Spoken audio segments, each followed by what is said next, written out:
Traveling carry-on only can save you money and is weirdly liberating. But airlines are getting sneaky with stupidly expensive carry-on fees, so you need to be even sneakier to avoid them. You never know what's going to go down at the airport, so if you want to know how to avoid carry-on luggage fees, you need to plan for 3 stages. Before the airport, when you arrive at the airport, and a code red situation if you get called out. Stick to the end for an off-the-wall, last resort trick that I've seen work multiple times to avoid these fees. Before you start packing, you need to do some prep work. Check your airline's weight and size requirements because they can vary a lot. If you have separate connecting flights on different airlines, research them all and don't make assumptions. And be careful because some airlines have a total weight limit that includes both your carry-on and your personal item combined. And the wording that they use isn't always exactly clear. While you're in research mode, check what the overweight fees are for your airline just to have an idea of the potential consequences if you don't take these next tips seriously. Armed with your limits, now it's time to weigh. You can just use a normal scale and weigh yourself with and without your bag. But it's also handy to grab one of those luggage scales on Amazon if you're going to be traveling frequently and you're worried about the airlines discovering your overweight bags. If I know my weight's going to be an issue, I generally pack my heaviest stuff in my personal item, which is less likely to get weighed, although it can still happen. Once you get to your gate, you can always rearrange your stuff if you want to.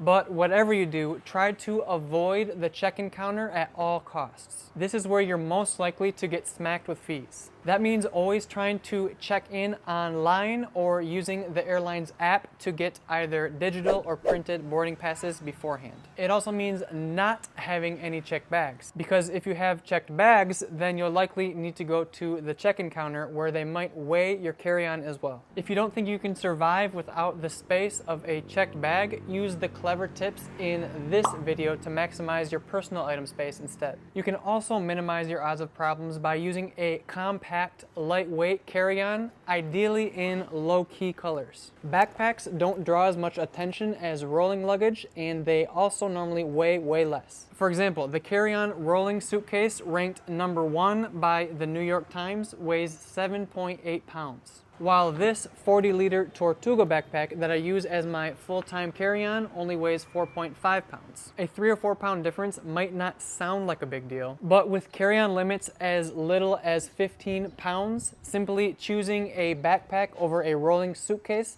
allows you to pack roughly 25% more weight of your actual stuff. I like this bag because it's compact and it doesn't really draw attention. So even if it does happen to be overweight, airline attendants don't really notice it and are less likely to weigh it. There are certainly lighter bags out there, but you want to be careful about going too light or you'll lose durability and could end up with a broken carry-on. Apart from using the right carry-on, you can also avoid luggage fees by wearing a fanny pack, a sling pack, or one of these fancy Scotty vests. These vests are specifically designed with 20, 30, even 40 pockets to outsmart airlines at their annoying luggage restriction games. Some of these vests and coats even have a pocket that fits an entire laptop. Obviously, it only makes sense if you plan to use it over 5 times or so. At this point, the cost of saved baggage fees outweighs the cost of the jacket. The next piece of our anti-luggage fee strategy is to arrive at the airport with plenty of time to spare. I know it sucks, especially if it's super early in the morning, but having a time cushion allows you to fix problems if they arise, which I'll show you how to do in a sec. If you arrive late, you'll be stressed and frazzled, and you're more likely to pay their outrageous fees just so you don't miss your flight. Now that I have a credit card that includes free lounge access, I actually look forward to arriving early to the airport. Not being in a rush makes the entire airport process less stressful, and in the end, you get free food. Now, if you weren't able to check in online, the kiosks are your next best option. And if that's not an option either, you have no other choice but to prepare for battle at the check-in counter.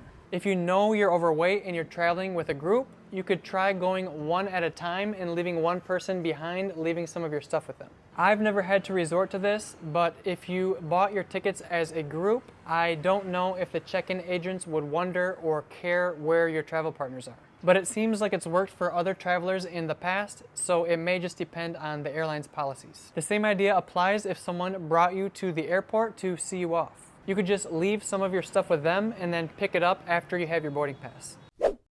But what happens if they discover that your bags are overweight or oversized?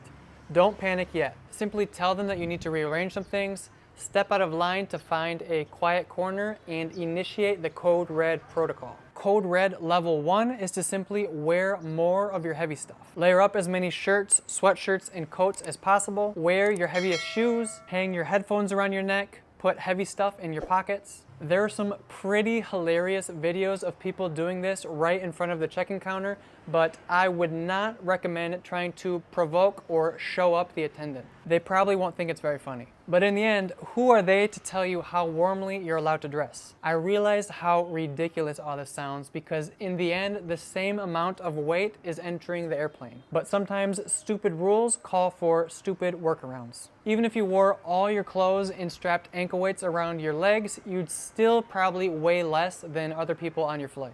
That's why I don't buy it when trolls leave hateful comments claiming that these overweight luggage tricks are a safety risk. Your neighbor might weigh 100 pounds more than you, so what's the risk in carrying 5 pounds extra in your backpack? If you want to be extra clever like my wife Diane, you can even cram clothes into your neck pillow and wear around your neck. She found a seamstress in Thailand who added a zipper to her old travel pillow for $2. But if you don't have a Thai seamstress on speed dial, I'll link to a travel pillow designed specifically for this purpose. Also, if you're traveling with someone else and they're underweight, you can ask the airline workers if you can weigh your bags at the same time to see if they even out. If they're being a brat and won't let you weigh them together, just go to the bathroom and move some of your stuff into their bag. Code Red strategy level 2 is to start throwing away cheap stuff that weigh a lot, like an old pair of shoes or a bulky sweatshirt. Decide for yourself if it makes sense in your situation, but it may make more sense to lose a easy to replace $20 item than to pay a $100 overweight fee. Code Red level 3 requires some sneaky creativity. You could bring a food bag like a big McDonald's bag and fill it with stuff instead of food. That said, if they ask about it, don't lie to them. A bag like this is something you'd want to pack in your carry-on before leaving home, just in case. But if you don't have one, you could try to find a restaurant in the airport that looks like they have takeaway bags. Packing the wrong way can also increase your odds of getting smacked with luggage fees, and you may not even realize you're doing anything wrong. Luckily, I ran some experiments to determine the best way to pack your carry-on luggage according to science. So watch that video next. It may change the way you think about packing. All right, guys, leave me some of your best carry-on packing tips below, and I'll see you in the next one. Bye-bye.